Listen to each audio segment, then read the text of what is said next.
Good morning students. BCom second year की business management की हमारी क्लास में हमारी बात चल रही थी संचालकों के अधिकार, कर्तव्य और उनके दायित्व से संबंधित। उससे पहले हम उसके पारिश्रमिक से संबंधित, एक संचालक और एक प्रबंधक के में अंतर से संबंधित बात कर चुके थे। तो हमारी ये फोर्थ यूनिट का लास्ट टॉपिक है संचालकों के अधिकार, कर्तव्य और दायित्व, और मोस्ट इंपोर्टेंट भी है। तो पहले हम बात करते हैं संचालकों के अधिकार क्या क्या होते हैं। डायरेक्टर्स के राइट ऑफ डायरेक्टर्स। तो सबसे पहला, संचालक मंडल की सभा की सूचना प्राप्त करना इनका अधिकार है। संचालक मंडल की सभा की सूचना प्राप्त करना इनका सबसे पहला अधिकार है। दूसरा है सभा में भागीदारी करना। किसकी? संचालक मंडल की। संचालक मंडल की सभा में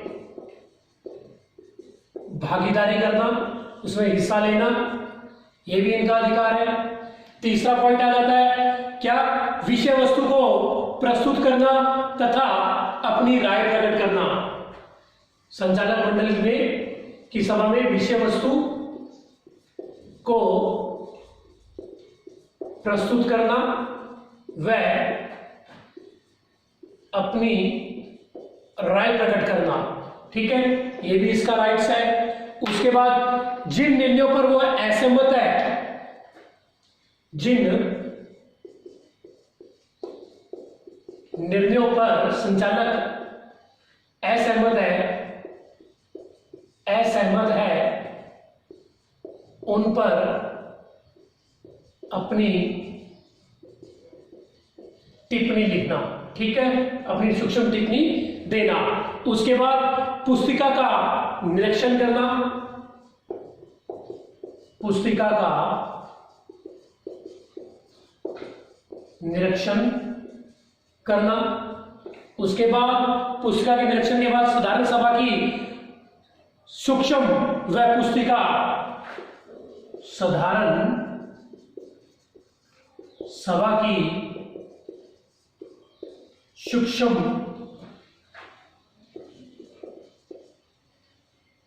बातों को लिखना, सभा की सूक्ष्म को लिखना व निरीक्षण करना, यह अधिकार भी एक संचालक के पास होते हैं। उसके बाद लेखा पुस्तकों का निरीक्षण करना, जितने भी अकाउंट्स की से संबंधित लेखा पुस्तकें हैं, पुस्तकों का निरीक्षण करना समय समय पर, ये राइट्स भी एक संचालक के पास होते हैं। उसके बाद पारिश्रमिक प्राप्त करना, ये उसके व्यक्तिगत अधिकार भी आ जाते हैं। पारिश्रमिक प्राप्त करना, ये संचालकों की जो राइट्स है ये व्यक्तिगत भी आ जाते हैं, व्यक्तिगत भी ये राइट्स होते हैं, ठीक है। उसके बाद सेवाओं का शुल्क वसूल करना, अगर कोई भी उसने सेवाएं एक्स्ट्रा दी है तो देखिए जो सेवाएं उसके लिए देने के लिए उसे रखा गया है वो तो करना ही करना है। इसके अलावा कोई एक्स्ट्रा सेवाएं दी है तो उनका शुल्क वसूल करना, ये भी उसका राइट्स है, ठीक है। उसके बाद समितियों की सभाओं में भागीदारी लेना, यानी कि इसके अलावा कंपनी में जो मीटिंग्स होगी उनमें तो भागीदारी लेनी है, इसके अलावा कमेटियों की सभा में भागीदारी लेना, उनमें भी वो हिस्सा ले सकते हैं। तो ये तो थे एक संचालक के अधिकार। अब हम बात करते हैं संचालकों के कर्तव्य। उनके कुछ कर्तव्य भी बनते हैं जिनके अकॉर्डिंग ही उन्हें कार्य करना होगा। तो सबसे पहला इसमें आया था कंपनी अधिनियम के अधीन साधारण कर्तव्य, ये तो है नॉर्मल, यानी कि जो उसे पूरे करने ही होंगे, और कई बार रह भी जाते हैं तो भी कोई इश्यू नहीं है। ये तो है साधारण कर्तव्य, जिसके बारे में अभी बात करता हूं। कौन कौन से हैं साधारण कर्तव्य? अंतर नियमों के अनुरूप कार्य करना। आपको मैंने बताया कि एक कंपनी में पार्षद सीमा नियम और अंतर नियम होते हैं। तो अंतर नियम तो कंपनी परिसर में रहकर बनाए जाते हैं, तो उनके अनुरूप कार्य करना ये इनका कर्तव्य है। दूसरा आ जाता है कि सद्भाव से कार्य करना, सद्भाव भावना से कार्य करना, ठीक है। तीसरा पॉइंट आ जाता है इसी में ही, क्या? यथोचित सावधानी या परिश्रम से अपने कार्य को करना, सावधानी एवं परिश्रम से अपने कार्यों को करना। देखिए, ये संचालकों के अधिकार, जैसे 8 नंबर का क्वेश्चन आ गया तो आपको इतना मैटर करना है। ये 20 नंबर का क्वेश्चन आ गया कि संचालकों के अधिकार कर्तव्य के बारे में बताइए, तो आपको इनके आगे थोड़ा थोड़ा वर्णन करना है साथ साथ। और नाम से स्पष्ट है, कोई इसमें बताने वाली बात नहीं है। ये इसलिए नोट करवा रहा हूं कि आपको ये चीज ध्यान रहे, ये पॉइंट आपको लिखने ही लिखने हैं, ठीक है ना। उसके बाद कंपनी के साथ हित संघर्ष वाले कार्य नहीं करना। जो कंपनी के हितों को चोट पहुंचाए, ऐसे कार्य आपको एक संचालक को नहीं करने होंगे, ये उसका कर्तव्य है। उसके बाद अनुचित लाभ प्राप्त नहीं करना, अनुचित तरीके से कोई लाभ प्राप्त नहीं करना है, इसका मेन कर्तव्य बनता है। प्राप्त नहीं करना। और उसके बाद जो कंपनी अधिनियम के अधीन से साधारण कर्तव्य है, पद का अंतरण नहीं करना, पद का अंतरण नहीं करना, मतलब उसका ट्रांसफर नहीं करना। आप छोड़ के जा रहे हो तो कोई दिक्कत नहीं है, ये नहीं कि अपने कर्तव्य किसी आगे किसी अन्य व्यक्ति को दे जाओ, ऐसा नहीं करना। तो संचालकों के कर्तव्य में ये कंपनी अधिनियम के अंतर्गत साधारण कर्तव्य थे। दूसरा इसी में आता है कंपनी अधिनियम के अंतर्गत विशेष कर्तव्य, ये तो थे साधारण। अब बात आती है उनके विशेष जो कर्तव्य है उनके बारे में बात करते हैं। क्रय विवरण में घोषणा करना, ये उसको करनी ही होगी। कंपनी का जो क्रय विवरण बनाया जाता है, क्रय विवरण में घोषणा करना। दूसरा इसी में आ जाता है क्रय विवरण पर हस्ताक्षर करना, क्रय विवरण पर अपने हस्ताक्षर करना।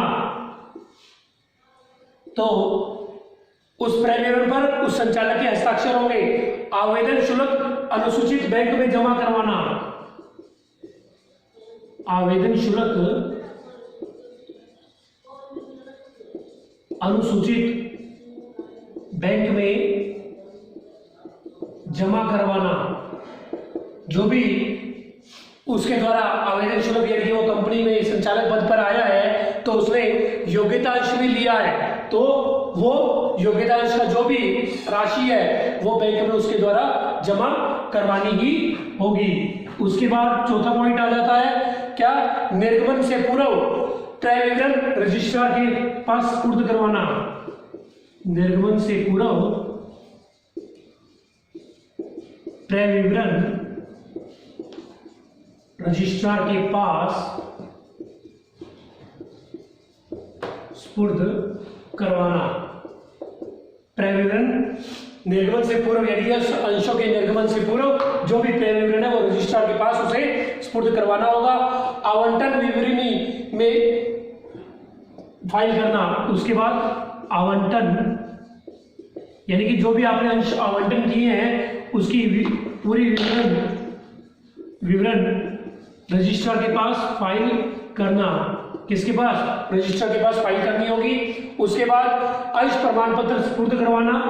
नेक्स्ट, अंश प्रमाण पत्र सुपुर्द करवाना, किनको? अंश धारकों को। उसके बाद वार्षिक विवरणी पर हस्ताक्षर करना। नेक्स्ट पॉइंट आ जाता है हस्ताक्षर करना, किस पर? वार्षिक विवरणी पर, जो वार्षिक रिपोर्ट है उस पर उसे हस्ताक्षर भी करने होंगे। उसके बाद वार्षिक साधारण सभा बुलाना, ये भी उसका कर्तव्य बनता है। वार्षिक साधारण सभा बुलाना, और ये सभाएं 3 महीने में एक सभा होनी अति आवश्यक है। उसके बाद वार्षिक साधारण सभा साल में एक होनी अति आवश्यक है, वो संचालक मंडल की सभा है। उसके बाद नेक्स्ट है लाभांश की अनुशंसा, अगर उसकी घोषणा कर दी तो उसका भुगतान करना, ठीक है, ये भी उसका कर्तव्य बनता है संचालक का। नेक्स्ट पॉइंट आ जाता है संचालकों का प्रतिवेदन तैयार करना। संचालकों का प्रतिवेदन तैयार करना। एक संचालक मंडल का प्रतिवेदन साल में एक बार तैयार होता है, प्रतिवेदन तैयार करना, ठीक है। नेक्स्ट बात आ जाती है रजिस्ट्रार को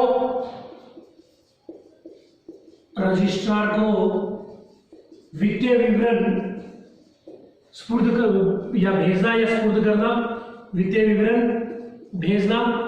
नेक्स्ट बात आ जाती है संचालक मंडल की सभा बुलाना। संचालक मंडल की सभा, अब ये सभाएं 3 महीने में एक सभा होनी अति आवश्यक है, यानी कि साल में 4 मीटिंग्स होना अति आवश्यक है। उसके बाद कंपनी के लास्ट पॉइंट आ जाता है 13 नंबर, कंपनी के निरीक्षण अधिकारी की या अधिकारी को जांच में सहायता करवाना, यानी कि अगर कंपनी द्वारा या कंपनी रजिस्ट्रार द्वारा या ट्रिब्यूनल द्वारा या राष्ट्रीय कंपनी विधानमंडल द्वारा अगर कोई जांच बुलाई जाती है तो उसकी जांच में आप सहायता करेंगे। कौन? संचालक द्वारा सहायता की जाएगी। तो ये थे संचालक के अधिकार और कर्तव्य। कल हम इसके जो बाकी रह गए दायित्व जो मेन है उसके बारे में चर्चा करेंगे। आज के लिए इतना ही। Thank you.